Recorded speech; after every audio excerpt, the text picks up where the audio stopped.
All right, so I'm going to punish myself and have Josh on this podcast today. Josh, what's going on, man? Well, we're just sitting here, and I'm realizing that in addition to punishing you, I'm slowly morphing into you. Apparently, our outfits are matching. That was totally unplanned. Yeah, gray day, I guess. Gray Yeah, winter well. day. Just getting back from snow camp. How'd that go? Going in, I was excited. We have, again, like our youth I describe our youth ministry as almost this unicorn where we very biblically sound, but also tons and tons of energy, tons and tons of fun. And I was joking with people going into snow camp. I had two fears. Yeah. One, that our group size was going to be so large that we felt like we couldn't connect. Yeah. And two, middle school boys.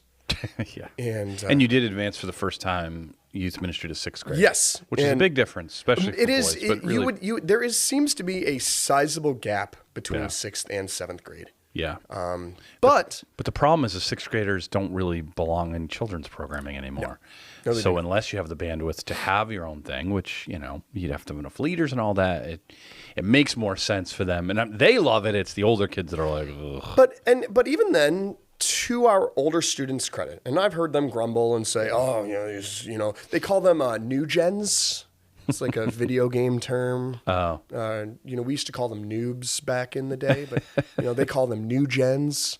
Okay. Like, oh, these new gens trying to populate this place. Our older students have really taken them under their wing. There was this really cool moment actually on Saturday night where our older high school girls sat down with our 6th and 7th grade girls, and they were doing face paint, and there's some really cool photos. That's awesome. Actually, it'd be really cool, Steve, if you could find those even and just kind of pop them up. I can send them to Steve and for this broadcast. And just, it was really, really cool to see the older generation, like quite almost like hands and feet of Jesus, kind of stooping down to the younger generation and serving them, which is why I describe us as this.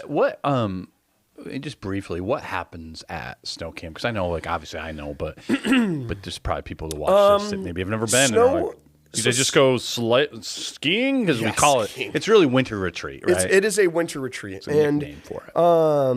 What we do is essentially we take students away from the norm and we give them the opportunity to be in a different place with a large, a group of people, high energy environment for a weekend. And we do our very best to it is this hyper-focused, hyper-relational time where we get them to focus in on the gospel.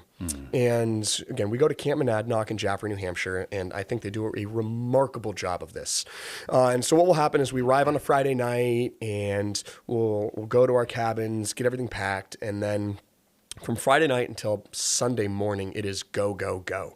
We'll have what we call program times in chapel with high energy games, incredible worship, biblical teachings, and then we'll have free time where, again, kids are playing broomball, they're playing mini golf, they're playing ping pong, there's a heated pool, and it's all designed for hyper relationship, hyper attention on Jesus. And what we're essentially giving teenagers is what they long for.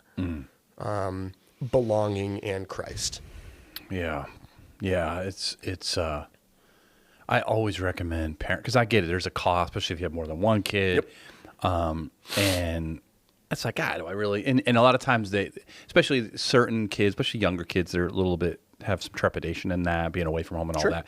And I get that. And every kid's different. But man, if there's even a remote possibility, don't be like, nah, they don't need that. What can happen there is life-changing at times. Maybe not always life-changing, but there's only so much you can do in 2 hours of youth group. Right? And I see it largely as a culmination of the hard work that our team puts in throughout the year. Yeah. Right. It's, there's something like, yes, it's 2 hours, but when it's hyper intensive, all the things that they've learned throughout the year, all of a sudden come flooding in. And when they have more than 2 hours to process, holy cow, Jesus is actually the Son of God, and I am a sinner, and I'm lost in my sin without Christ. But thank God for the cross. I mean, again, we had 6 students I know verbally say that they committed their lives to Jesus. Yeah. And the stories that are coming out of that, it's more and more. And the students who are now wanting to be baptized, I mean, I was just having a conversation this morning with more who really want to take that step and be bold in their faith and say, hey, world, I am a teenager and I have confessed my faith in Christ. It's pretty remarkable. Yeah, I always advise parents, especially parents with younger kids they're going to be teenagers or are going to be in that way quicker than you think, right? But it's easy as a parent. You got young kids, so you see both, right? My 7-year-old constantly talks to me about how excited she is for youth group. And it's a little different, obviously, for her because you would be the dad. So there's good and bad in that. Yeah. But my point is, like, I think when they're younger, it's easy to think, well, we go to Bright maybe or Children's Church, and we definitely keep them connected. Yep. But we largely disciple our kids, and I think that's rightfully so. But it's hard sometimes to let go and be like, do they really need that? And I plead with parents, especially something happens, they hit that 12, 13, 14, 15.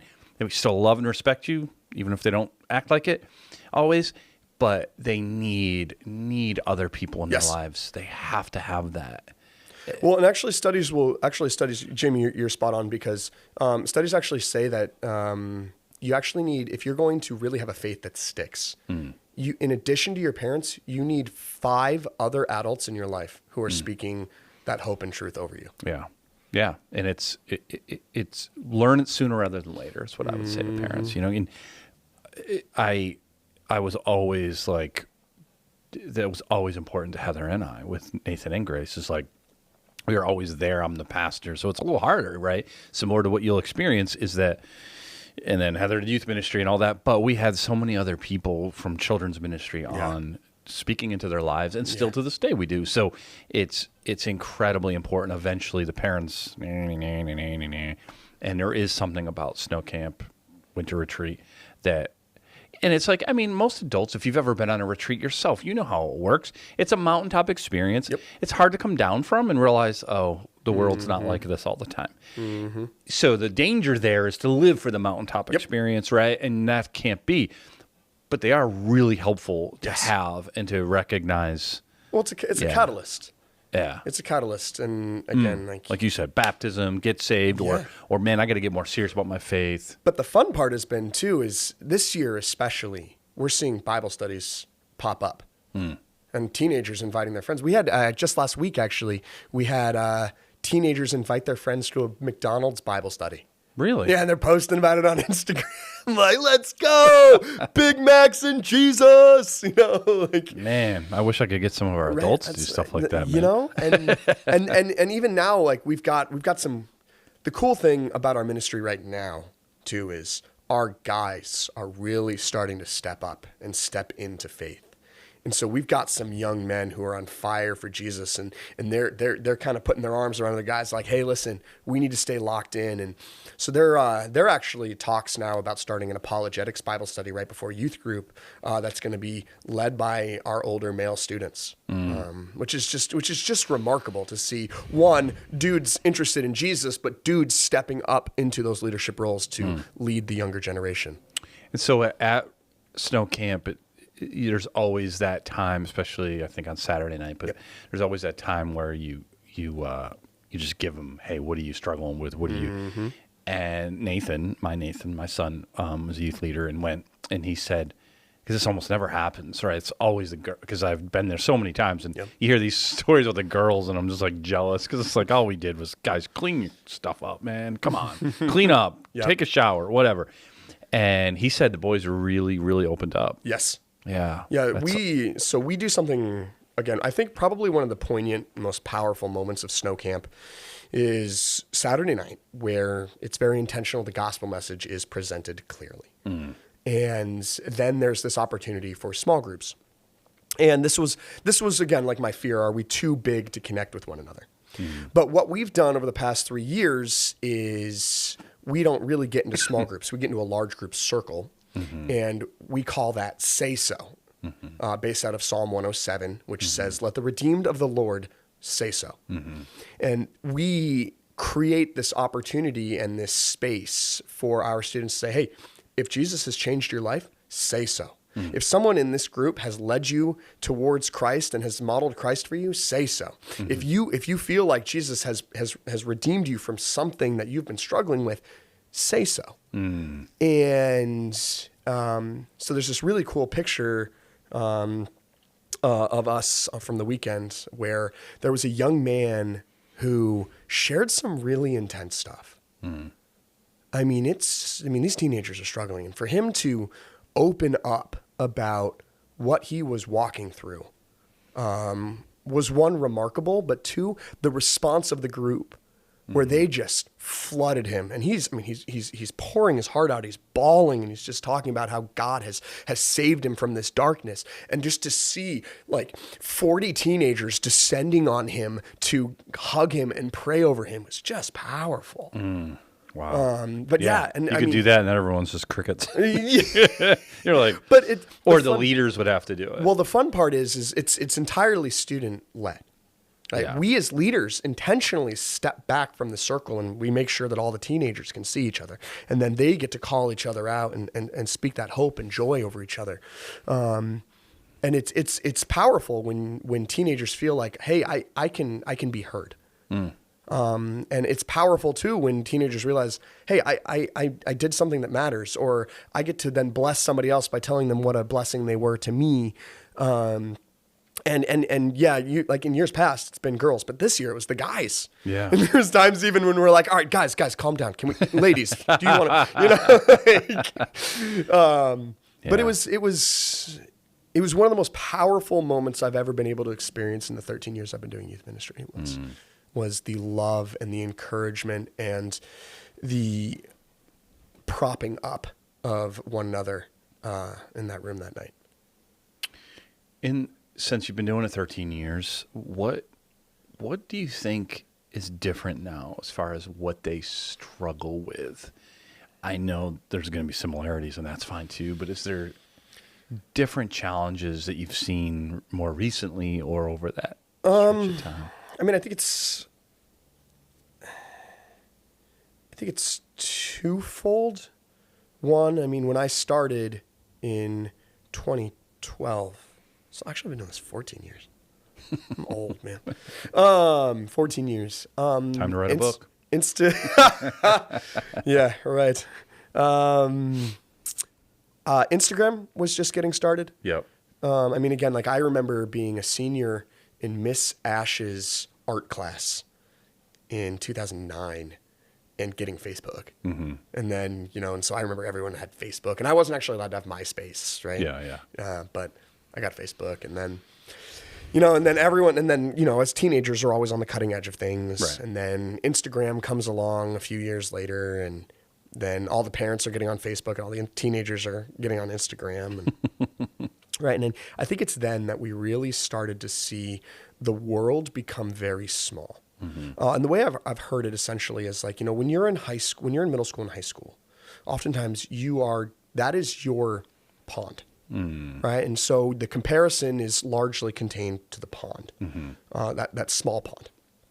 But when you start realizing that this pond is now the entire world, and you are now having to compare yourself against everyone everywhere, that really begins to steal your joy.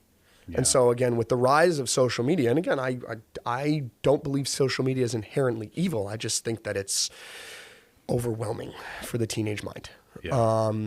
And so when you're constantly comparing yourself against the best of what people want you to see, you constantly feel inferior. You constantly feel like you aren't enough. And so, and then with the advancement of technology, and now you've got Reels on Instagram, and you've got TikToks and all these things. Now all of a sudden you're being hit with these things over and over and over again of I'm not good enough, I'm not good enough, I'm not this, right? And then also they're starting to bring all the mess of the world into that, and now they're feeling despair and all these things, and where's the hope? Where's the joy? Where do I even matter? And so then you're seeing depression and all these things hit. So I think that's one of those things is what we're seeing is really just, again, teenagers really not feeling like they're important and feeling like they'll never measure up. And two, There's this book out there called oh my gosh, I was talking about it with someone yesterday. It's The Coddling of the American Mind. Mm-hmm. And this idea of we have shifted from helicoptering our students to now snowplowing for our students, where instead of trying to monitor all the things that our kids are doing, we're now just trying to remove all the obstacles for them. Mm-hmm. And so what we're seeing now is teenagers who haven't been able to develop resilience, haven't been able to develop the ability to fail well because all the resistance, all the obstacles are being moved out of the way for them. Yeah. And so when they face things that are challenging, they just shut down. Any amount of obstacle, any amount of pain, all of a sudden, because they really don't have these strong coping methods, they just shut down and they feel like failures. Yeah, I think, well, we have millennials as the parents now. Yep. And millennials are probably the first generation that were pretty coddled, right? So Yep. it's like they're trying to figure out how to take their coddledness and be parents. And I was just thinking about this in relation to sports, shocker, how I feel like, I was just thinking about this morning. I feel like when you see online people commenting about whatever, right? We're in the middle of the NFL playoffs right now. It's like nobody can ever admit the other team is good if it's not your team. Like if your team loses, it's the ref's fault. Yep. The other team, Yep. they're lucky. We had injuries. Yep. We have this. We have that. Yep. And I get it. Sometimes there are good excuses, and you can be like, "Hey, man, we wouldn't allow." But I'm a Steelers fan. We just lost 30 yeah, but sometimes you just say, "Man, yes, I'm really disappointed my team lost." Yep. But you were the better team. Yeah. But it's like you don't see that anymore. It's all we have to hate you because Yep. you win, and I think that's related to the fact that I can't fail. There has to be an excuse as Yep. to why I failed, even if it's my sports team. Yep. I agree. Yeah, yeah. Oh, and it's it's So what do we do about that? well, so growing up, my dad taught me to always have gratitude, to have delayed gratification. It's always better to wait. But the third thing he always taught me was self-reflection. And anytime you're in a situation, before you blame anyone else, before you think, ask yourself, what did I do to bring this about? Right. And it's imprinted in me to the point where I think I self-reflect to a fault now. But Yeah. he gave me an incredible gift. Yeah. Where now anytime anything happens, before I'm, be quick to blame, it's always, all right, Josh, what could I have done better?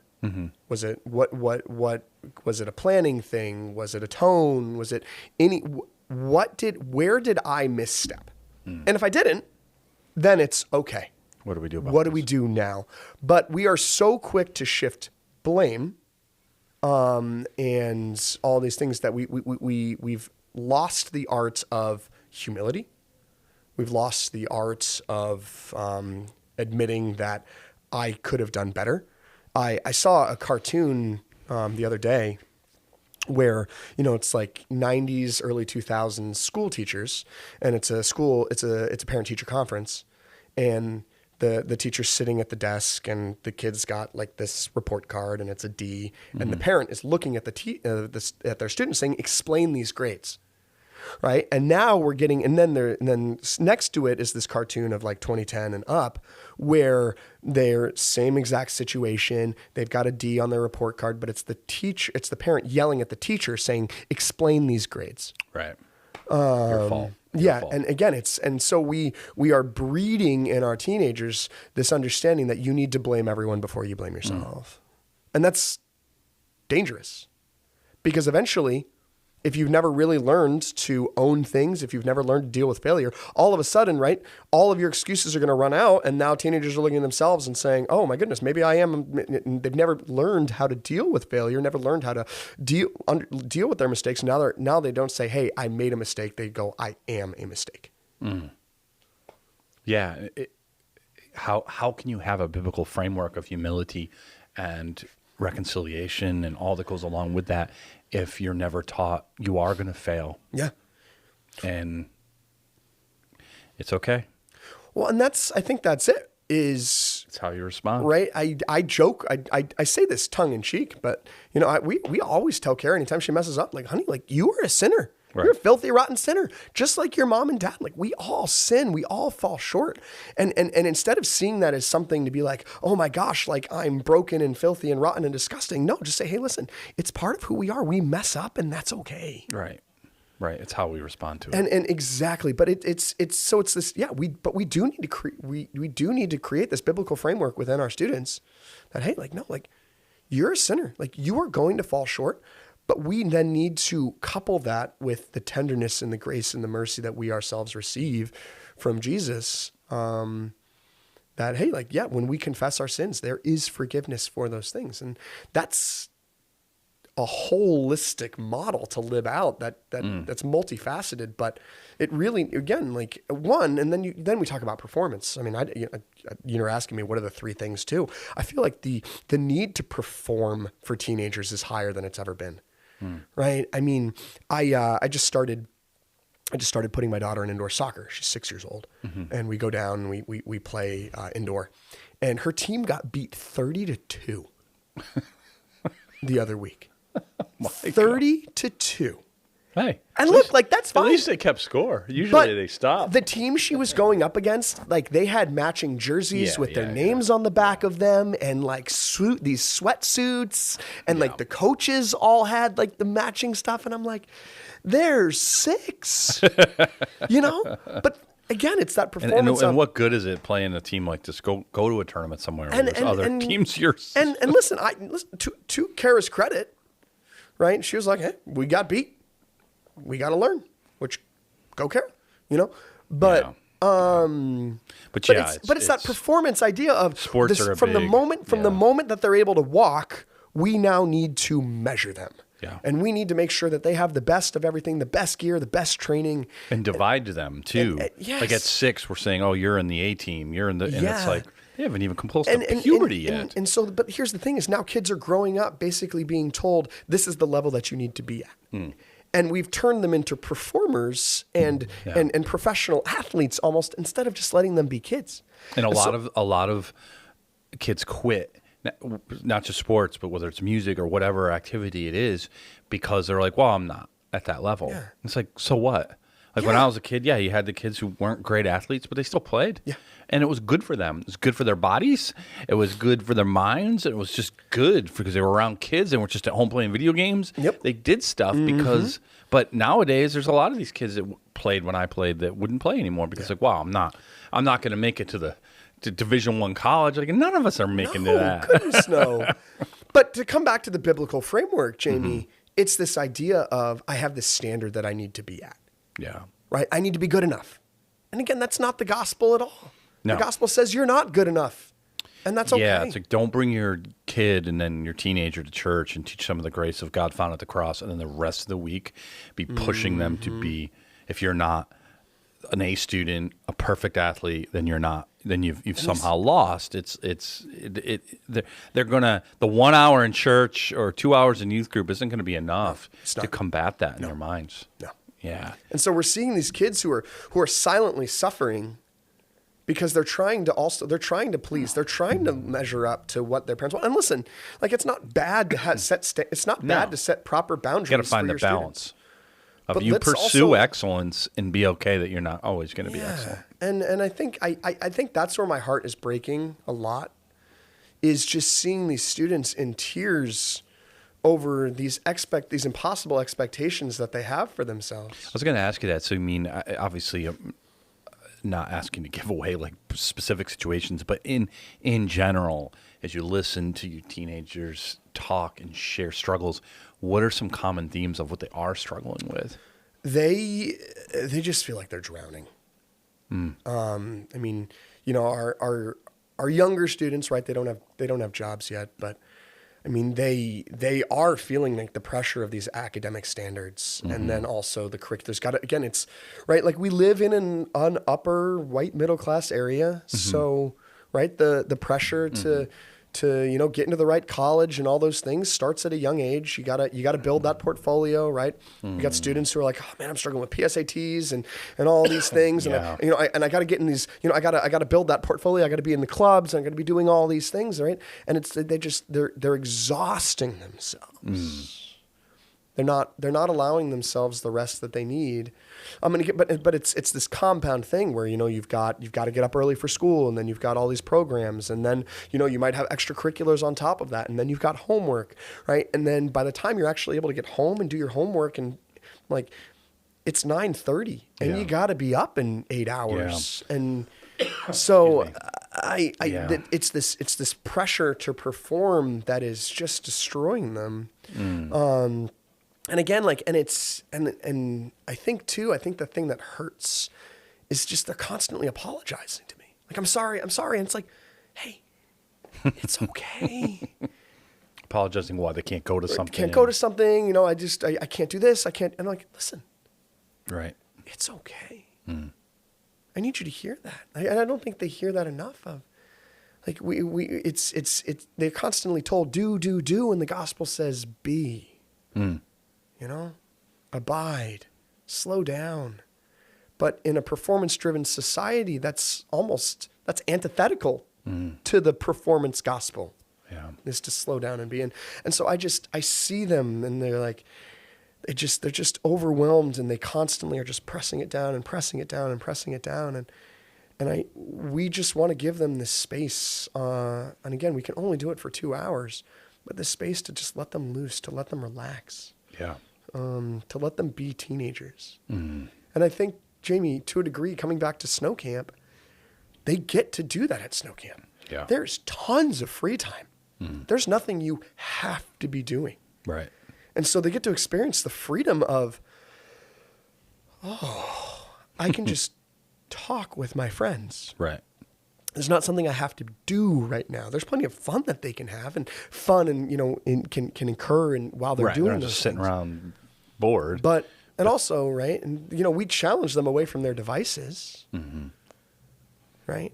Because again, devices. Well, again, I'm not anti-device, but if you're looking at a device and you're doom scrolling, your body might be physically rested, but your brain isn't. And so, snow camp again, to a degree, is a detox from that, where all of a sudden they're getting to experience the joy that comes from not being on my device, from slowing down, from having fun, from being relational, from getting to just be a teenager. So yeah, they're go, and they don't have helpful outlets to really slow down. Like reading, then we don't read anymore. We fall asleep with our phones in our hands instead of listening to music or going for a walk outside, or as the teenagers would say, touch grass, Like, you just need to go outside and touch some grass, bro. That's their thing. I like touching. I wish I could touch some grass now. Touch grass, man. Not with this. Yeah, well, we're about to get 2 feet of snow. So, so with that, the devices and social media, I'm not asking you to have the answer because I think we uncorked a monster that we can't put back in the bottle, right? Yeah. And I used to get like really depressed, probably the wrong word, but just really down about the fact that like we're screwed, right? But I feel less like that. I think as you think about history and how things course correct, I do believe in this generation they are going to course correct. Yes, they'll make their own mistakes. Sure. But as a parent right now, like I think the temptation on either side when it comes to devices and social media is to completely give into it. Yep. And just be like, they're all doing it. There's nothing I can do. They can have a phone. They can be on Instagram. I'll do my best to monitor it and help them. And then there's the other, like, you can't have a phone until you're in college, And maybe that's the right answer. It feels to me like some kind of balance where we'll let you have some of it because otherwise you're just like it's going to be hard for you to relate to anyone. But you got to touch grass a lot more than you're touching grass. Well, and like even like doctors are now prescribing like with this over anxious generation. It's literally eat better, right? Because I mean, again, like we're go, go, go. Yeah. The amount of family, I think the average family has a meal together once a week. Yeah. Something like that. Right. And so but with all our sports, all our activities, like we're consuming all kinds of processed stuff. And so our diets are awful. And again, like these kids, they need 9 hours of sleep. Yeah. Yeah. And they're getting, like 5. And they're going to bed at 11 and they're in bed at 11, but they're scrolling until midnight. And then they got to be up at 5. So getting 5-6 hours of sleep a night for a teenage brain is so destructive. And then oftentimes too, right? They're just inside on their devices. And instead of going outside, and again, going outside is it's not rocket science. You go outside, you go for a walk, you get vitamin C from the sun, you feel better. Yeah. You just do, but it's creating that habit and pulling us away from our addictions to our devices. That is it's going to have to be a whole family thing. Yeah, because adults are doing the same thing. Oh, now. yeah. We're worse, probably. Well, actually, to a degree, Jamie, we are. Yeah. Is like we're telling our kids you need to be better about your devices, but then yeah, because they have places where they have to. We're adults, we need it. our devices. You're a teenager, yours is optional, but no, it's and the teenagers see through that hypocrisy. Right, or you just know you're hypocrites, so you don't really come down on your kid. You're like, what am I going to do? Well, and it's a lot easier, especially when they're younger. It's like if they're on their device, I don't got to worry about them. I should be, but I don't have to worry about them going, I'm bored. This is stupid. Da, da, da, like we used to do. But boredom is so important for we've taken away boredom from teenagers. Yeah. And that's actually not a good thing. No. Because they don't know how to create. And then you've got ChatGPT now, which is just taking away their creative ability, right? In fact, I heard once that a professor took away all their devices, put a pen and a piece of paper in front of them, and gave them a creative prompt that they had to do without their devices. And he said, almost all of my students couldn't do it. It's college students. Yeah. At a really prestigious university. So if we're taking away boredom, now we're taking away creativity, and what are we doing now? It's funny if you're a parent and you're like, I really want my child to succeed. You should hear this and say, instead of worry about their portfolio all the time and worried about whether they're getting an A+ versus a B+, create that space early and don't stop where they have to read, they have to write, they have to do art, they have to create, depending on the kid, not everybody, but, and watch how they thrive eventually as a major leader amongst their peers, because their peers are like, ooh, I don't know. Let me try, see what Grok says, and they're like, oh, actually, this is what we should do. And it'll put them head and above their peers if they do that. More importantly, though, they're going to be healthier. Well, and so there's this, right, and there's this, I don't know if it's a ministry or just a group called Wait Till 8 for cell phones. Mm-hmm. Wait till 8? Wait till 8th grade. Oh, okay. Wait till 8th grade. Yeah. Right? And right, because I understand, but I mean, like, and I would argue, right, if I really shouldn't give middle schoolers access to social media. Yeah. Like being a middle schooler is hard enough. Mm-hmm. Right? But then give them access to social media and it can get really messy. Because the question that they're asking in middle school is, who am I? Mm-hmm. Right? And so if you couple who am I with all of the things that they can see on the internet, that can be highly disruptive and destructive to their development. Mm-hmm.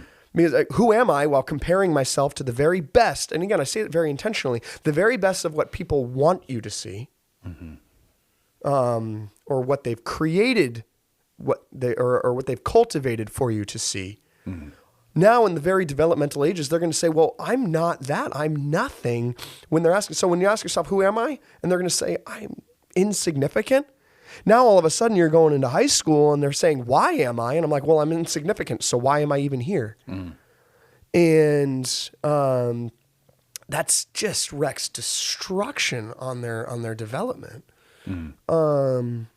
And so when we talk about waiting and proper boundaries, I really, and again, I have good friends who are holding firmly till 8th grade, and it is through gritted teeth at times. And I see them struggling, and I see their kids struggling with this. And I constantly encourage them that you're doing it right. And I'm sorry that it's hard right now. Yeah, and it does amaze me how many parents don't know all of the different protection when they do it. Yeah. Even high school, to just let them loose. No, you can't. No, like Absolutely and it's very not. simple. Like with my kids, it was their internet access on their device turned off at Yes.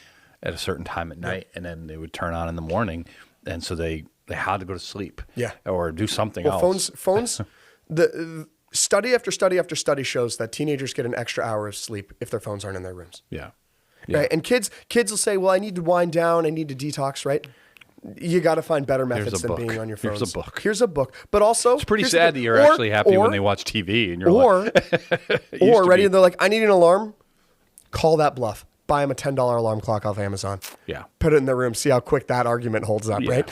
Yeah. But phones are a privilege, not a right. Right. And so they need to have their devices out of their rooms at night because it's quite literally destroying them. And yes, again, I say this to parents all the time. If you hand your child a phone that has no blockers on it, they will be watching porn. Right. They will be seeing inappropriate content. Yep. You cannot give them unfiltered access to the internet. You have to put boundaries on them. We as adults struggle with boundaries on our devices. Like my wife and I both have like time boundaries on our phones, and I'm 35, you know? Because again, but I don't want to set a precedent for my daughter that we are above boundaries. And so as parents, it starts with us. We need to set boundaries. We need to grit our teeth and put into practice what we maybe very gently or even kind of half-heartedly tell our kids. And again, we'll see changes in our lives, but parents, hear me. Meal times are a big one too. You got to put your phones away at mealtime. Yeah. Because again, what students see when you are looking at your phone instead of their face is that I'm not important. Yep. As that. And so then when we give them devices, they've been programmed that, okay, the second you give me my phone, I don't have to pay attention to you either. Yeah. Yeah. And that's hard. Yeah. Right? And I've given permission for my daughter to take my phone away. She's 7, and sometimes I think that, there's times where I actually am working. Right? She loves that. She loves that role. But Yeah. I think to a degree, we have to, as parents, hold ourselves to the same standards that we're holding our kids to. Because if we're hypocrites, everything we're saying is just going to right over our kids' head. I think through the generations, parents, the whole idea is you can be successful is you've been through it. And so like better than your kids, like this isn't good for you. Eat your vegetables, Yep. Get to sleep, brush your teeth, da-da-da-da. It's very basic examples. But even a lot of other things with friends and all of that. Because things would change in society, but they wouldn't change all that much, right? Yeah. But I think the generation that had these kids with the devices, which was really my generation, maybe the internet existed for the millennials, but not this pocket device, Yep. right? And so I'm trying to parent through a situation that I don't know. You didn't have to. I don't know. Like, yeah, dude, don't do that because I got hooked to this or I did that. It's true. Like for me, We're experiencing it at the same time. because when it came to Nathan, I'm like, look, I'm going to do everything I can to keep you from pornography. Not because I think you're a bad kid. I would have fallen into it too. Mm-hmm. I just couldn't. The only way to get porn was like to find that kid whose dad wasn't paying attention and had like a video, and everyone maybe had a few instances where they were able to do that. Yep. I wasn't going to get addicted to that. And it wasn't something because I didn't have access. Yeah. I wasn't going to go to the video store and go in the back room. That's what you had to do. Like they'd be like, "Get out of here, bro!" Right? But now you got a phone, and so I'm trying to navigate something. The big issue is still the same. Trying to compare, Yep. asking, "Who am I? What am I?" All that. We all did that, but navigating through these challenges, and I know it'll continue to increase. So now, the young parents are dealing with AI. They didn't have AI growing up.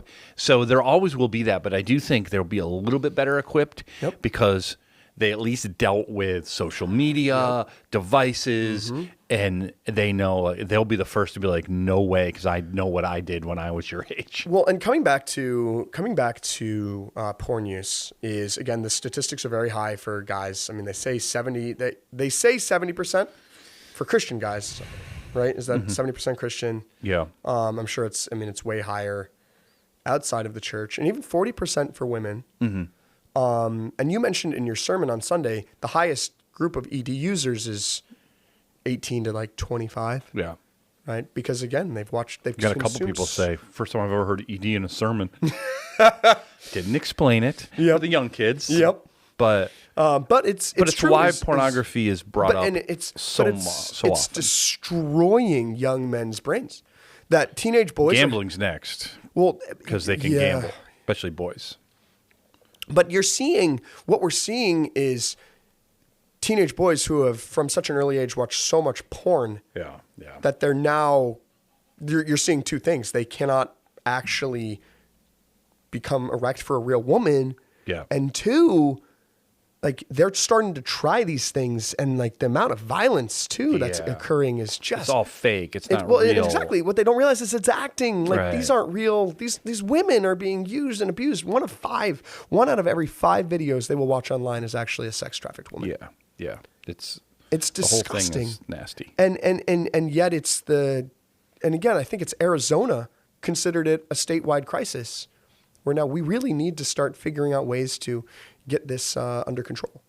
So it's apparent, but there is so many things now. So many resources. Yeah, where you can see. I remember when Nathan was, through high school, I had a thing where I could actually, it flagged even his text messages. Yep. Brick? Was it Brick?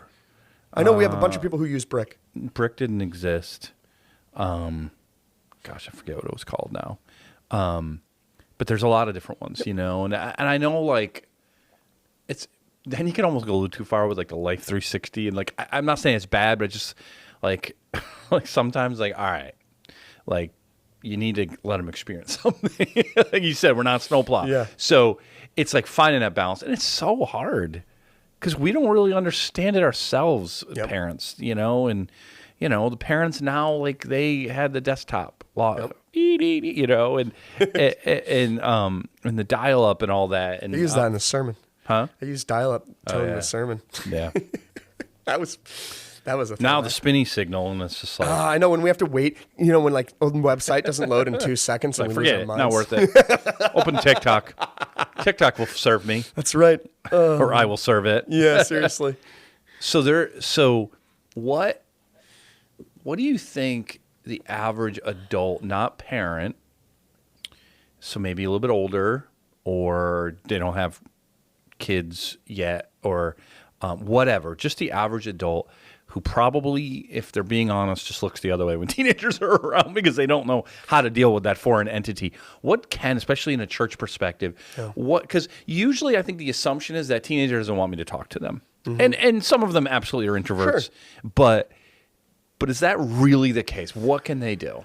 Well, so teenagers are all like us New Englanders, right? They're like, you got to earn the right. Yeah. But teenagers, again, while they are, they're learning independence and they're struggling through a vast amount of hormonal changes and identity stuff going on, the number one desire of a teenager is to belong. Number one desire. Yeah. Like, again, they're asking themselves, who am I and why am I? And they're trying to find a collective of people who are coming to the same answer and conclusion as them. Yeah.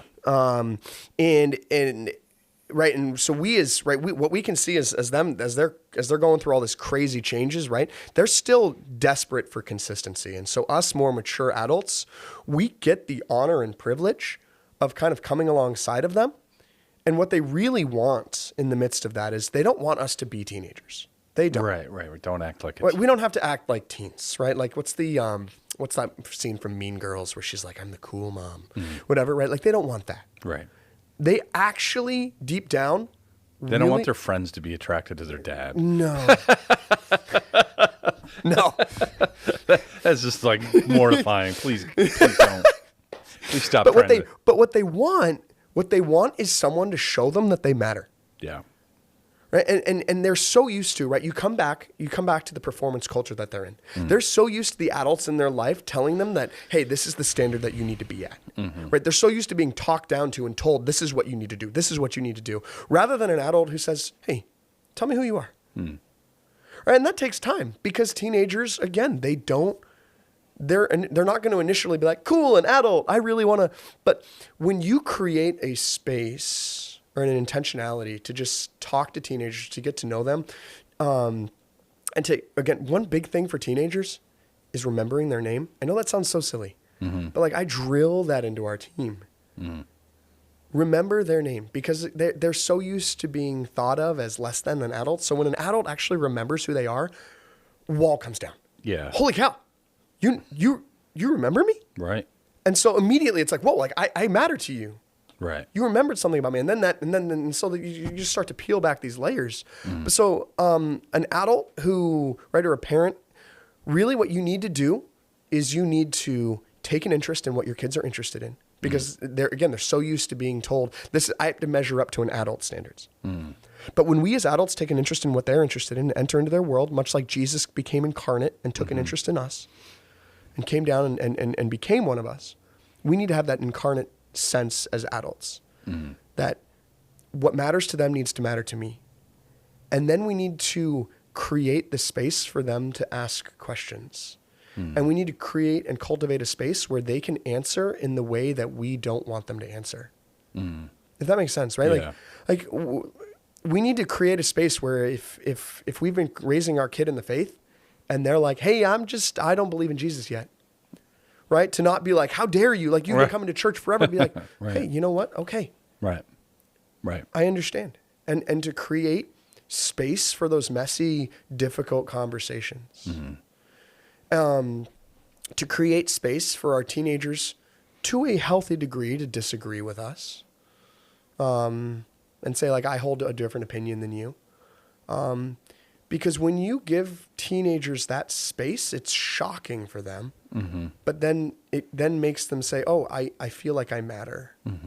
And again, it's so easy. And again, like I really struggle with the behavior management that we try to put on teenagers of like, we just need to get them to act the right way. And I'm like, good luck with middle school boys, man.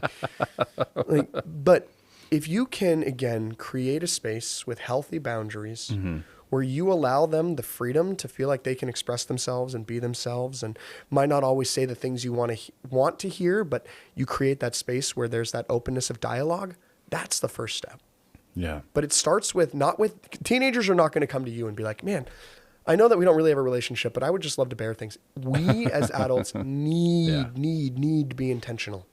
Yeah, I like what you said. Don't try to be a teenager. But also expect that they might look around like, why is this whack job talking to me? Yes. But inside, they really love it. Yeah. Now, I mean, if they're a hyper introvert and you're over there going, Yep. they don't love that. But if you're just like, hey, how's things been going? How's soccer been going this year? Like, they might be like, why are you talking to me? But inside, they're going to be like, you care about me. Yes. And so don't expect. I mean, some teens will absolutely have great social skills and will and you're going to gravitate towards them because it's easier. Yep. But if you go up to a teenager and be like, hey, I heard you're playing basketball, or you heard you're in the band this year, like, how's that going? And or whatever it is, and they might just kind of look around like, why is this joker talking to me? But they will feel valued and loved. Yes. Yeah. And that takes time, right? Right. Again, we talk about earning the right to be heard. Yeah. And but it's those, and again, I even challenge too, like when they tell you that, remember their name, remember what they told you, remember that they had a basketball game, remember that they had a play, because again, it's just going to continue to just pull down the walls of I'm unimportant to people older than me. Yeah. I had another thought while you were talking that just went, but it's over there somewhere. It probably is. But yeah, right. And we as adults, I think too, like I remember being a teenager and my dad was in his 30s. No, he was in his 40s. Right. But I remember like looking at him and being like, man, you have it all together. And now, and to a degree, as I've gotten older, like there's been a little bit more vulnerability, but I think we as parents need to be more vulnerable and humble about our shortcomings. Right? Because again, our teenagers are going to look at us and be like, I'm not, right? They're already hearing, I'm not, right? And then at home, they're like feeling even more like, again, when we as parents, we rightfully discipline our children when they're wrong, But oftentimes, I don't think to a degree that they hear, right, in this performance-based culture that they're constantly falling short. And we as parents need to be, and adults need to be more vulnerable about our shortcomings as well. Yeah. And again, this idea of it's okay to mess up. It's okay to be broken, right? Like we are sinners. We fall short, right? And sure, there are consequences to sin, but like we need to be more open about our brokenness, because that's really where healing becomes. Because if we're not vulnerable, then these kids are just going to keep holding it inside, and eventually it's going to explode, and it's going to develop bad coping mechanisms, or they're going to hurt themselves. And yeah, I just, yeah. Have you seen, because the more we go in society, the more broken homes that are raising kids. So broken people who haven't maybe dealt with their own stuff, now raising teenagers, it's not going to go very well. Have you seen the ramifications of that? Yeah. Yeah. And again, we've got teenagers, they put on faces, right? Mm-hmm. But yeah, when home is broken, and again, like, hear me, like, I guess if you're a teenager and you're listening to this podcast, it's not your fault. Yeah. Like, I need you to hear that it's not your fault.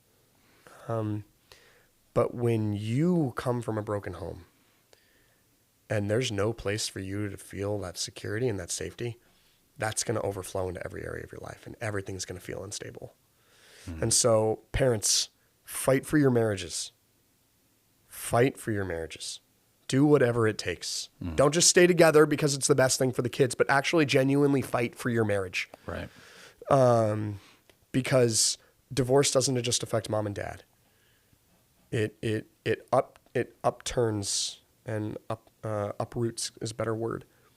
The entirety of your teenager's identity and security. Yeah, but I like how you put it, because sometimes staying together is worse, because like if you're not going to fight for your marriage and all they see is fighting and hatred all the time. That was my household growing up. Yeah, that's worse. That was my household. That's what I said. So I'm not saying, go get divorced, but it's like try to create a home that's your child can thrive in. Yeah. And it's hard because we are broken people. Yes. Regardless of how well together we have it, we got our own problems. And so that is where the humility comes in. And just be like, man, yeah, I mess up. I do this, I do that. I shouldn't, and just owning it. I think owning it to our teenagers as they get older, it's okay. They're not going to just, like, if you're like, yeah, I have this problem right now, they're not going to go do it because like, oh, well, dad or mom has this problem, so I'm going to start doing it. They're going to respect you for that and realize, oh, you have problems too. And then, but when you go to them and you say, hey, I have this problem and here's how I'm working through it, your teenager's then going to understand the format and the structure for, I have a problem, so I go talk to mom and dad about it. Mm-hmm. Right? Yeah, what they see is what they practice. Yeah. They aren't going to confess their sins to you unless you're confessing your sins. Yeah. Right? They aren't going to repent or apologize or serve or act with humility unless they see you serving and repenting and acting with humility. It starts with us. Yeah. These things are caught, not taught. Yeah. Yeah. It's hard because adults were, there's, me obviously being a pastor and you to some degree as well, working with adults, like they're not, most of the time do not have it together. I mean, I've sometimes joked that adults are just 8th graders who pay taxes, with mortgages. Yeah, but especially again, like I said, it's not, and divorce is part of it, but just the brokenness of culture, and now you're just, all right, you're a parent now. Yeah, nobody has trained you. You didn't have good parents yourself, maybe, and now you got to figure it out. Of course, it's going to go poorly. Yeah, what I wish, and again, I say this to everyone, is go to marriage counseling. Yeah. Go to marriage counseling. You have a great marriage? Go to marriage counseling. Or put yourself, too, around, especially in the church, other parents who are doing it. They're not going to be perfect, but they're doing it well. Yeah. And learn from them if you don't know how to do it. Yeah. It's not It's not a YouTube. Ask the dumb questions about parenting. Ask the dumb questions about marriage, right? Chances are there are other people who feel like they can't do it. Don't just get it from TikTok No. because it might be good advice, but it's all programmed. Yes. For views. And so Yes. they're not going to be honest. I mean, some maybe, I'm not saying nobody, but like there's nothing like the real thing where you could just actually go to someone's house and just be like, oh, I thought you were the perfect parent, but you just snapped and you got a dirty bathroom and and that makes me feel a lot better about myself. How do you handle this situation? Because now we have parents trying to perform. Yes. And compare. Oh, the amount of parent guilt and parent shame. And like my kid this, my kid that. I very intentionally keep that language out of my vocabulary. Yeah. Because every kid's different. And parents are already struggling enough to then feel like I'm not parenting my kid well enough is just like yeah. And then you put the pressure on them, even if you're not doing it on purpose. Yeah, it's oof. So I would say, because there's obviously been a drastic rise in anxiety and depression. Yes. Is it, in your opinion, mostly because of these things we've already talked about, or are there other factors to it?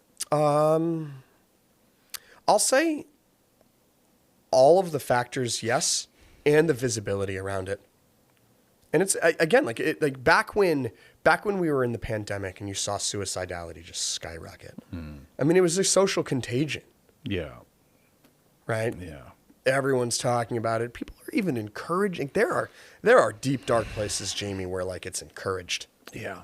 Like you said, again, the internet can really broaden that. Yeah. Whereas in the past, you might have had the one creep in the hallway, you could kill yourself or something stupid, or write a note. But even bullying too. We haven't talked about bullying. Yeah. Right. The amount of times that kids just say "kill yourself," like it's just like "kill yourself" is like the new "f you." Yeah. You know, I'd rather you say "f you" than kill seriously. yourself. Me too. Rather you say neither, for the record. But if you're gonna choose one, yeah. Bullying is huge because, and we know this as adults because you see adults bullying adults. Oh, yeah. You say things online you wouldn't say to someone in the face. 90% of the time, the crap you sling online, you're going to say that to someone. Not just because they might punch you in the throat, but because you look at them in the eye, they're a real human being, and you're like, you're the dumbest, you should die. Like, you're not going to do that. No. So teeenagers, man, it's like... Well, and so we have...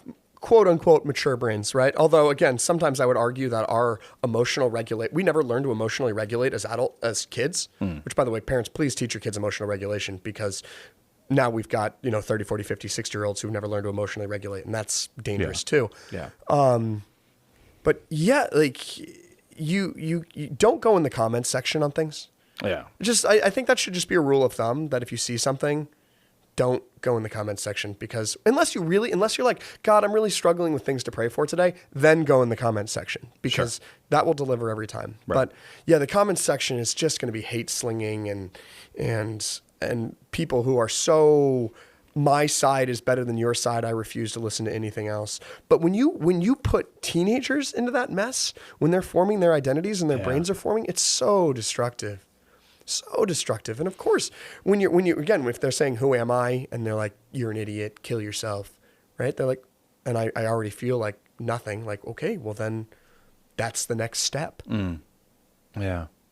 And so that's why it's like anything goes and there's a zero decorum at all. Oh. And then you fall into it yourself, saying something to somebody that you shouldn't say. And it's just, and then you just feel horrible about yourself because you just told someone to go kill themselves. Mm-hmm. And now you feel even less about yourself. Yep. The whole thing is a cycle of like a toilet bowl. And then the politics stuff, and I don't even know if politics is the right word, the issues, political world issues, the crazy polarization that we have, they're wrapped up in it. Yep. Well, I mean, when I don't know about you, but like when I was a teenager, I could care less about who the heck was running for president. to some degree, maybe I should have cared more. And granted, I grew up in the 80s. It was just like Reagan's going to win, and then whatever, Bush won. And then eventually you got to Clinton, and it was like, what is going on here? And I think that was when a lot of that stuff started in social media. But it's like they're all like taking these sides and it's like. Because I grew up, when I can remember middle school, I had George W. Bush as president, and then he was 2004 to 2008. And then Barack Obama was elected my senior year of high school. My senior Clinton in there. Clinton in the 90s. Clinton was... Oh, George after Clinton. You're talking about the second George Bush, Yeah. And so, but like, I just remember like my friend being like, George Bush is an idiot. And I was like, okay, George Bush is an idiot. Yeah. You know, like that's, but like that was the only political. They heard it from their dad. They heard it from their dad, right? I had no ability whatsoever to like go in and listen to everything George Bush said, or I didn't know his political opinions. Right. I had like, didn't care. I didn't care. It's adult stuff. Don't care. Don't care. And you know what? Praise God that I didn't have access to that stuff. Because I just like. And everything now, even sports, it's like to get views, you got to take wild takes and yell them at people. And the more crazy they are, the more views. Because it's all going to be negative, but you're going to get the views. Well, I remember when Charlie Kirk was assassinated, there were videos circulating online of a guy in a hat tipping off the shooter, right? Yeah. Tipping off the shooter. Poor guy just had like a... Well, that guy was Frank Turek, who is one of a favorite apologist of mine. Yeah. And he was like, you guys are all talking about me. He's like, guys, like, I was adjusting my hat because it was hot. But you got all these people like forming all these conspiracy theories and all these hate things that are trickling down to kids that really shouldn't be hearing these things. Yeah. I'm sorry, like, I get it. Politics are... I don't know. So I struggle with politics, but the internet is evil.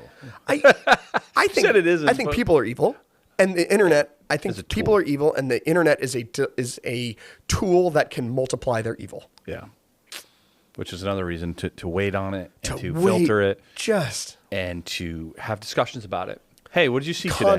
Constant, and that's what videos you watching these days? And that's exactly it, Jamie. Is like, and again, we need to remind the moon landing isn't real. You'd be like, okay, let's talk. You know.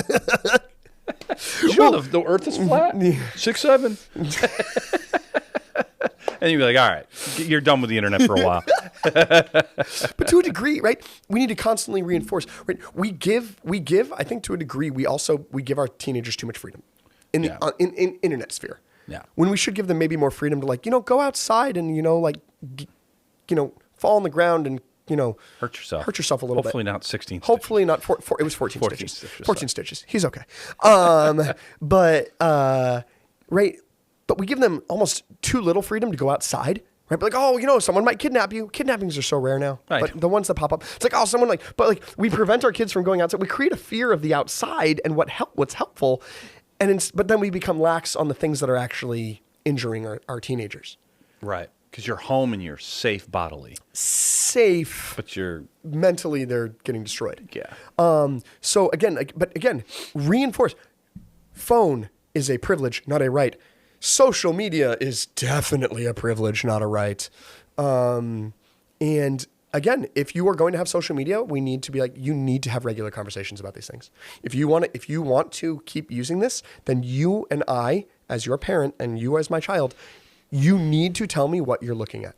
And it can just be simple of, I was just looking at brain rot of, some Italian dude singing. And it's like, okay, that's dumb and weird, but thanks, I guess, I was, a handful of years ago, a good friend's teenage son, and my daughter was in the car too. And he just started saying, it was like totally he was like, yeah, I almost got in a fight today. And I was like, what? Yeah, I met this kid on the commons to fight. And it was this whole bizarre story. And he ended up, other kid didn't show up. And I was so happy that kids still meet in the commons. Yeah. And I'm like, that's probably not good. But I'm like, wait, the commons like at our church or like the Northbridge Commons? Like one of the towns. Okay. Yo, bro, come fight me at my church. We have a gym. We get the mats out. We'll have at it. I just like. I mean, I was a little like, but it wasn't a big deal. It wasn't that dangerous. It wasn't people had guns or weapons or anything like that. And I'm like, but at least they're just being regular kids. Like what happened when I was a kid. Oh, they're having a fight. Let's go see it. You know, instead of having a fight on Instagram or TikTok. And it's like that's just like so. You know, and I'm not saying fighting is good. I'm just saying like. Letting them outside and do stuff, they are going to do stupid stuff. Yes. Not all of them, but most of them, especially the boys. They're going to say stupid stuff. They're going to do stupid stuff. But just because they're in their room, you think they're playing a video game. They're connected now. They're saying and doing stupid stuff. They're just they're doing it with the whole world. Well, that's another interesting thing, and particularly in the rise of video games. And I say this as someone who games with our students. Got to put time limits on those too. Yeah. Right? You got to. Because... especially for guys, we are conquerors. It's how God made us. Yeah. But we can very easily take our desire to conquer and think that virtual reality is the place to do it. Yeah. And that just makes us weak. Yeah, you're not. And again, I'm not shaming video games. Right. I love video games, but like that's and why it can that's become why a like problem. but that's also why I play airsoft with our boys. I'm like, guys, like, come on, you play Call of Duty, let's do it in real life, right?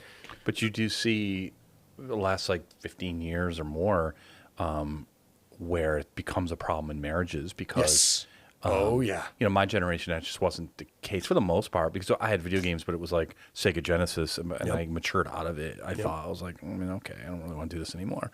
Or if I had a wife who's like, let's not do that, I'd be like, I don't need to do this, right? But they're phenomenal now. The graphics and the amazing games to play. It's amazing. So I get wanting to do it, but if you don't learn as a kid to control that, now you're, you know, playing games all night and, you know, you're not spending time with your family. It becomes like the same thing as it's the same thing as the bottle phone. or anything else. The phone or, you know. This is more important to me than you. Yeah. Well... I don't think we solved any problems today, but I really wanted to have you on because I wanted people who maybe aren't in the teenage world or very limited, you know, because you might, especially in church, you might be doing a great job with your teenager and they're not online and you might not know what's out there, but it is out there and eventually they're going to experience it. And so you got to prepare them for it. That doesn't mean you expose them to the ocean. But you do have to prepare them for it and know what's out there. Yeah. And also know what they're struggling. Like if they say they're anxious, they're upset, they're depressed, like take I'm not saying bring them to the hospital right away, right? That takes a little more for that, but like take it seriously. And again, like you and I, we've talked about this at length, but parents, listen, if your teenager says, hey, I'm thinking about killing myself or I want to hurt myself, gotta take it seriously. Take it seriously. Take them to the hospital. Even if they're like, whoa, I was kidding. Doesn't matter. You show your teenager that is important to you because you say, I care far more about you being alive than anything else. Yeah. And so, right, and I've dealt with that with parents where we had a parent whose kid said that to her and she was like, nope, we're going to the hospital. And the kid was like, oh, but it was a joke. And I was like, nope, you don't get to joke with me away. So put her in the ER through all the tests, right? To basically say, listen, I take this seriously. Yeah. I take you seriously.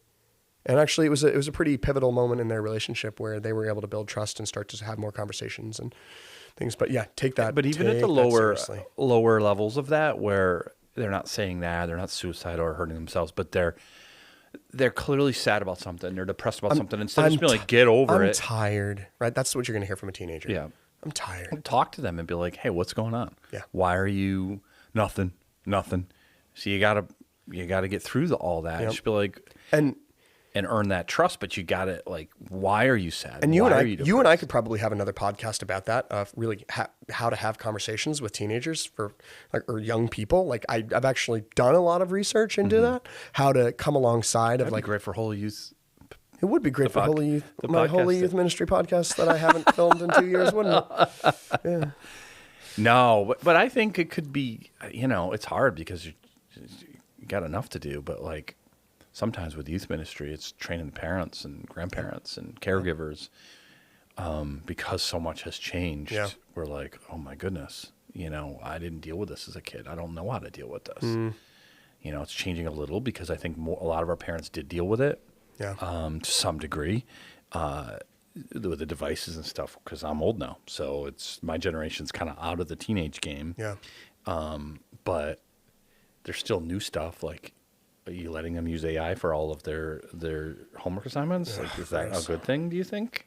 Yeah. I've read AI, and it needs a ways to go. It's not that great yet. It does help with certain things, for sure. But a lot of times you're just like, oh, that's stupid. I'm just going to write it myself. But it's a lazy way out. So all of these things you got to be aware of, and I think communication just becomes the You can't ever over communicate with your teenager. Yeah. Ever. And man, it's so hard when they're not a talker, right? But that's where I had two kids, and my daughter Grace and she would climb up me head, but she's more of a sharer. My son is an introvert, and he's like, it's fine, and I believed him. Like, now looking back at the amount of times he had great anxiety, and I had no idea as his dad, and we're close. I spent all kinds of time with him, but he was just really good, and it's so hard because you're just like trying to navigate that, but you got to do your best. Yep. You know, and if your teenager actually does communicate, then pursue it. Yeah. What's going on with your friends? How's it going? You know, but they got to trust you. You can't be calling, you know. And you got to take an interest in them. Do it alongside. Have those conversations like shoulder to shoulder. This is just one small thing. I know this sounds silly. Actually, sitting across from them and talking to them actually kind of feels intimidating to them. Yeah, so the car is the good place, or sitting on the couch together doing something shoulder to shoulder is less intimidating. Yeah, like it's just small. Do a craft project if they like little doing things. Build a Lego set. Yep, going for walks together, all those things. Just small little things that you can do to stimulate and facilitate more conversation.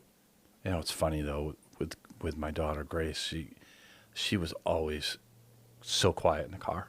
She still is. I don't know what it is about the car, but you ask her questions like, But other times she would definitely have a conversation with you. But the car was just like, gotta find those. But usually, because you're confined. You can't walk away. You can't. You're not necessarily going to look at your phone. Yeah. The best conversations I have with my 7-year-old are after we've played a day where we've been able to play soccer together. Yeah. Where we've spent all that time. We've laughed. We've goofed. Right. She just started playing Minecraft with me a little bit. Yeah. So we talk about our farm and that and everything. But then the best conversations are at the end of the night, where she's just, hey, how was your day? And it's just. Right. Because she trusts you. Yes. Yeah. And it gets harder. But if you've established that, it will still happen. Yep. Just in different ways. And, you know, more frustrating, I'm sure, at times. But it will happen because you've laid that groundwork. Yep. So, all right. Well, we could talk forever on this, but I do appreciate we're gonna try to get a couple of our teens on to talk from similar things, but from their perspective. What are they seeing and what are they experiencing? But I thought it would be good because you have the much bigger picture in it all the time, and talking with these teenagers, and they're so awesome, and God's doing so many amazing things that I want our adults in our church and our community to be like, man, to see them for who they are. They're really awesome, talented. They are. And they're taking up the mantle of faith. Yeah. Like, just, it's cool to see teenagers bringing their parents to church now. Yeah. Yeah. That's almost flipped in a generation. Yeah.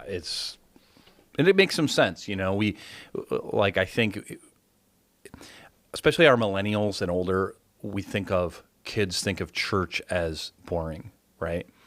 No, these kids out there, not obviously our church kids, church families, but the kids that are out there, they have no idea what happens in a church. They don't think of it as boring. They might think of it as scary and intimidating. Yes. But they're intrigued by it. Yes. They're not, I'm going to go to church. Yep. That's 30 years ago. That's why to still do a seeker-friendly church to me is silly. That worked. It probably wasn't good, but it worked in the early 2000s because you were reaching a generation of kids who were church but ran away because it was too boring. It didn't connect with them. We have smoke machines in a Starbucks now. Oh, okay, I'll come back to church. Our kids now, like, who cares? I'll go to a smoke machine. I'll go to a Starbucks down the road. Like, I don't need this. But to your point, they're intrigued by it. Yes. And so don't assume they're not. Don't assume talking about God is taboo to them. They want truth. Yeah. And Jesus is the way, the truth, and life. Right. And we have that answer, and it's found nowhere else. Right. They may argue with you because they're now in a culture where it's okay to argue with everybody. Sure. And that's probably sometimes not good, and sometimes it is good. That they're willing to share their opinion, even if it's completely unfounded and ridiculous. Yep. Well, they are teenagers. Right, exactly. Yeah. So, all right, man. I appreciate you coming on, and love it. Hopefully, whoever sees this podcast will maybe this will inspire me to do some more Holy Youth ministry. Maybe not. See what happens. See what pops up. That's right. All right, thanks, man. Cheers, bro.